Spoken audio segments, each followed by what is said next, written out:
49 региональных проектов утверждены еще в декабре. На 6 лет их бюджет составит почти 40 миллиардов рублей. Еще два – безопасные и качественные автодороги и международная кооперация и экспорт в разработке. Пока освоены в основном республиканские средства. Один из приоритетных – нацпроект здравоохранения. В предстоящие 6 лет он потребует вложений почти на 10 миллиардов рублей. Цель номер один – достичь к 2024 году средней продолжительности жизни 78 лет. Реализация проектов и исполнение мероприятий, запланированных в них, позволит сохранять дополнительно более 160 человеческих жизней ежегодно. Из 7 проектов только один не касается жителей республики – это развитие экспорта медицинских услуг. Его единственным показателем является количество пролеченных иностранных граждан. Все проекты взаимосвязаны между собой, достижение показателей зависит от успешной реализации каждого из них.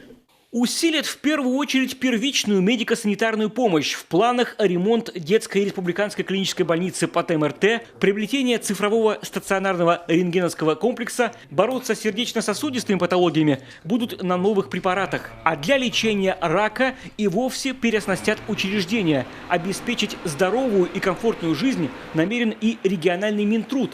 Социальная поддержка семей, переобучение женщин в декрете, более 100 новых мест в детских садах. Лишь малый список мер. Впрочем, глава региона считает, нельзя рассчитывать только на средства извне, ведь вокруг много возможностей.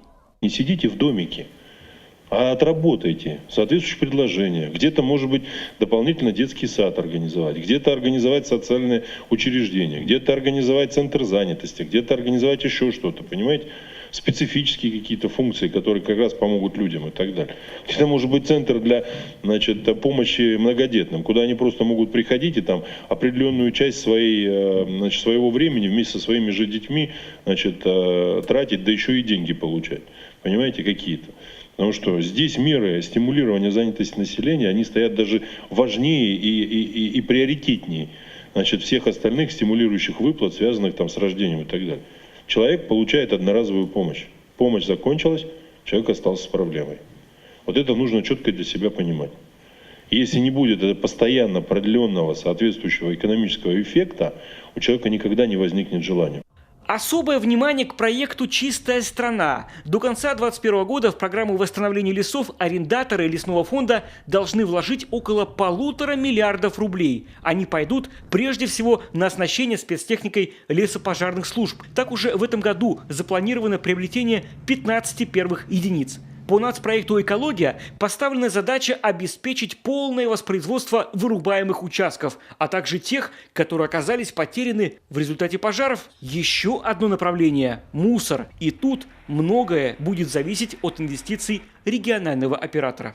Целевым назначением является ликвидация свалок несанкционированных свалок в границ городов. В республике такие свалки отсутствуют, однако большой проблемой, и позавчера на селекторе с полпредом было отмечено, как для северных регионов, многолесных регионах, Архангельская область, мы отмечены, что большая проблема – это ликвидация свалок в лесном фонде. У нас в основном лесной фонд.